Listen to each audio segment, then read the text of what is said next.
We're live on the road to show you how students, faculty, and DPS is responding to the latest sexual allegations.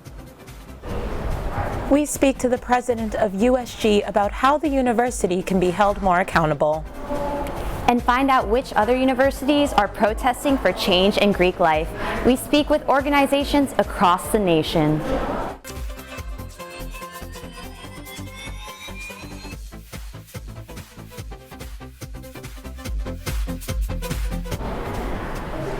Before we begin, a warning to our viewers.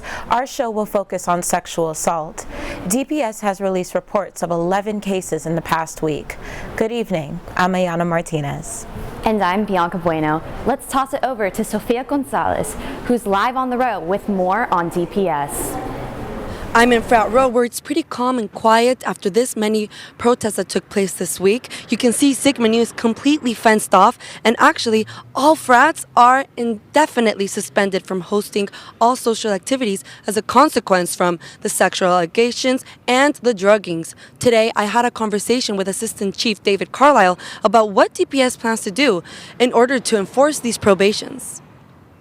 Traditionally, the Halloween weekend is a very big weekend for social events at USC. This year, we have Halloween and homecoming combined, so we anticipate a busy weekend. However, with the ruling by the university and the cooperation of the IFC, who have agreed not to hold social events on the row, while we will have a large presence of DPS officers, we are not going to particularly focus on the row, but we'll take action where appropriate if we see a violation of university policy. In my conversation with Carlisle, he actually said DPS rarely gets notified about these drugging cases. Therefore, he suggests that students get immediately blood tested after an incident in order to prove that they were a victim. I'm Sofia Gonzalez for Annenberg Media. Back to you, Bianca. Intersectional feminist group USC Flow is calling sexual assault a, quote, pandemic in the community. The group aims to reshape conversations around gender and sexuality, and its president is demanding accountability. So we're going to ensure that we host a space that everyone can feel like they can join. Because that's the mission of Flow. It's, okay, if you learned about sexual assault, that was a problem 10 years ago, or if you just learned about it today, like, you are still welcome to this conversation on how now that you know, how can your behavior change? So no matter what policy USC puts in or forgets about, it's the students, like we're responsible for our own culture. So it's really just, Flow is here to facilitate conversations, to hold ourselves accountable and be responsible for, the sexual violence that is produced if we're not holding everyone accountable. USC Flow offers resources to help students respond to sexual assault, including podcasts and volunteer opportunities. You can learn more about the group by checking out its Instagram at USC Flow. A group called Concerned Faculty of USC will join with students tomorrow to protest the school's response to the sexual assault allegations. Members are demanding USC officials address what they say is a systemic lack of accountability and transparency. A teach-in is planned, followed by a march to the Bovard Administration Building. They have chosen to please people from the past than protect people in the present. There needs to also be pressure on the senior administration to pay more than lip service to, what has happened. So we can't say, oh, well, this isn't our problem. It's off campus. It's not our responsibility. It is our problem. And it's our responsibility. We've been through committees, investigations. It's time to do the things that need to be done. The current administration likes to talk about culture journey and wellness and values, whatever. But I think all of those things demand concrete actions. Undergraduate student government is also calling on the administration to make some drastic changes and to expel students found guilty of sexual assault. Reporter Tatum Larson talked with the president of USG. Today, workers were seen cleaning up the damage from last week's protests against the alleged assault at Sigma Nu. USC and DPS have denounced the alleged assaults and druggings at Sigma Nu. But the president of the undergraduate student government says USG is demanding further action by the university. I think in general, we deserve answers. And I think also the fact that this has gone on for so long and we didn't know about it, and students have continued to, go into these spaces that we did not know were, necessarily a risk, I think was really, really problematic. In the aftermath of the allegations, USG believes too much of the responsibility to create safer conditions is on students. I think, it's really unfortunate that we're having to have students, come forward and, express to administration why, they should have this support. I think that that's in itself can really problematic, but at the same time, we as an undergraduate student government are elected to represent the interests of the student body, and beyond that, to hold our university accountable. In their statement, USG not only called out the university, they also came ready with a list of demands, including the expulsion of students involved in the events at Sigma Nu and more actionable support for victims. There are some who would prefer that the events at Sigma Nu be wiped clean from the university's record. USG is making sure the writing on the wall is permanent by collaborating with other student organizations who will no longer tolerate unsafe conditions for students. For Annenberg Media, I'm Tatum Larson. And late this afternoon, USC sent out an email to students outlining updates and new resources for the remainder of the fall semester. Changes include an extended pass/no-pass grading option deadline, course withdrawal deadline, and increased advising resources. Students across the country are pushing for the abolishment of Greek life after reports of sexual assault. Vanderbilt University is also facing demands to end affiliations. We already see such violence against women, and to me, the patriarchal system of Greek life is only perpetuating that violence. So I think by dismantling these systems of white supremacy and patriarchy and violence, we are one step closer to dismantling it. Students at Eastern Michigan University also held protests last week. They claim alleged assaults by Greek members have gone unchecked.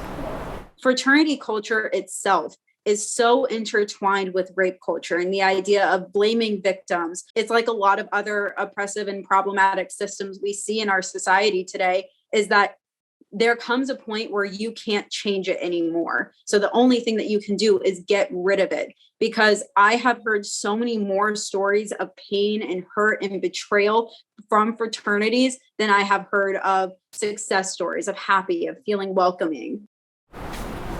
The call by some USC students to ban Greek life is drawing a parallel to a similar demand made in 2020 by students at American University in Washington, D.C. Reporter Juliette Smith tells us more about why these movements appear to be picking up steam.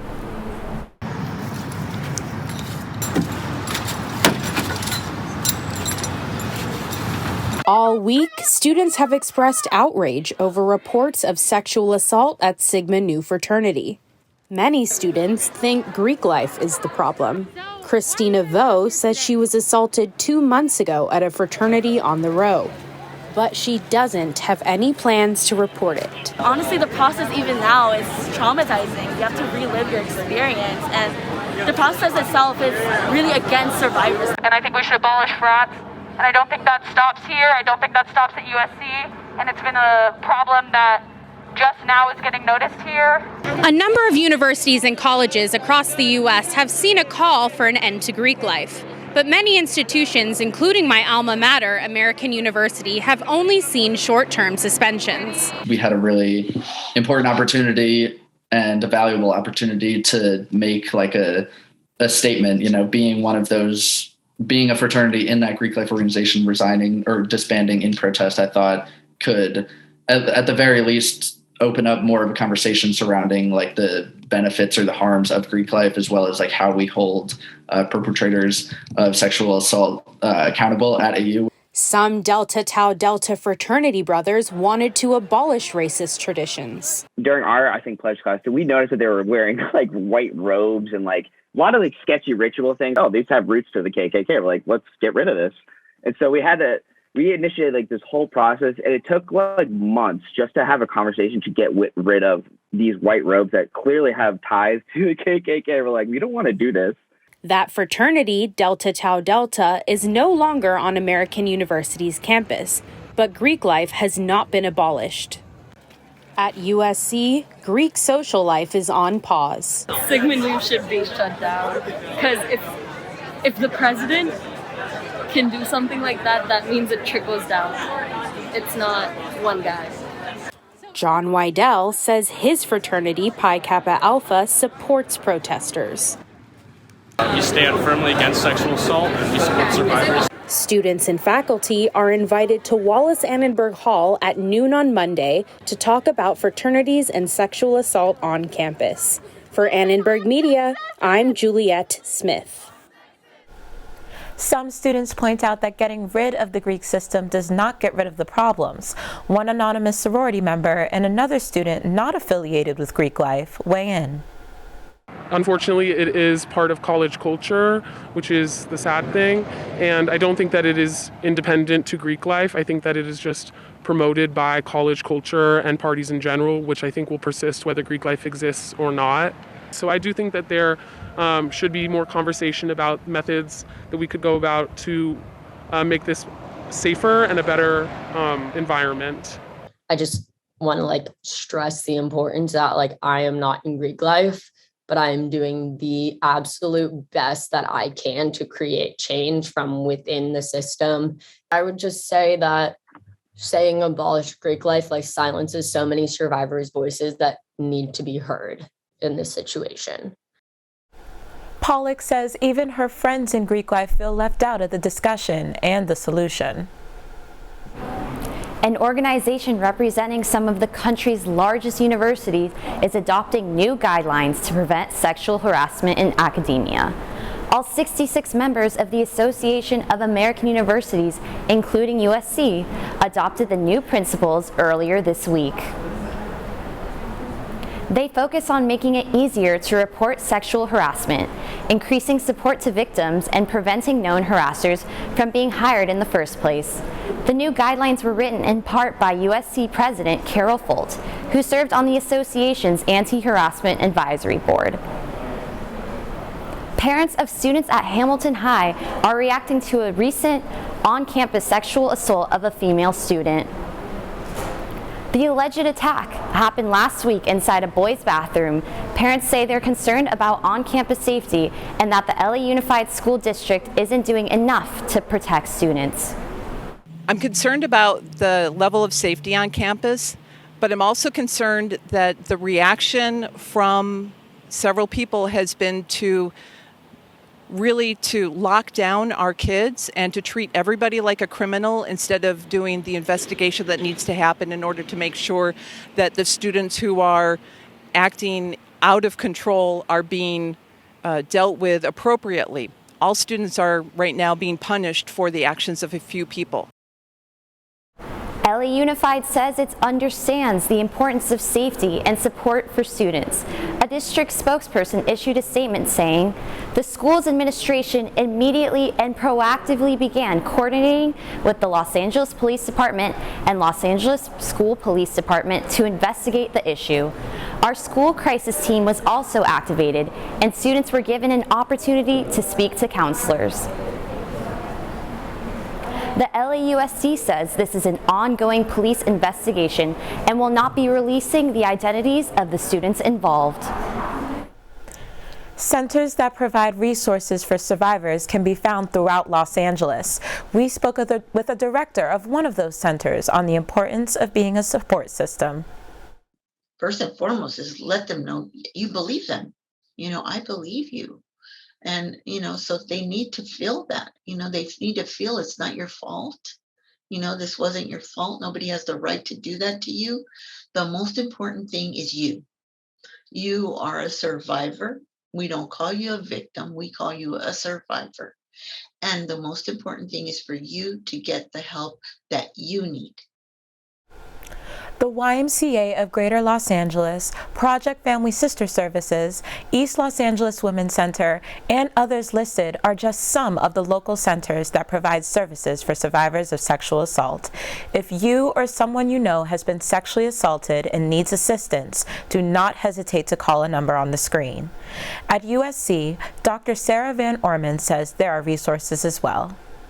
Advocates can provide resources to students. They can provide accompaniment if somebody, needs a forensic exam or a rape kit, that they have to go to a specialized center because that's where that is done. But those advocates can help go with them. We also have our counseling and mental health services available. Not only our regular services, particularly if people are experiencing crisis, but we've also just this week expanded and put a lot more offerings online of our Let's Talk program. For students and faculty looking for an outlet to discuss sexual violence and harassment, the Department of Gender and Sexuality Studies is hosting an event tomorrow afternoon. The GSS chair says the forum is a safe space for the broader USC community. The feedback that we've received from students is, the wish for, the desire for greater transparency, the desire for an investment in resources that are easier to use, that are more accessible for everyone, that contain greater forms of privacy, the availability of rape kits on campus. It's high time for the faculty and the students to stand together and demand greater transparency from the administration at all levels. The forum will take place tomorrow at 12 p.m. at 909 West Adams Boulevard. Students and faculty interested in attending should RSVP to @genderusc.edu.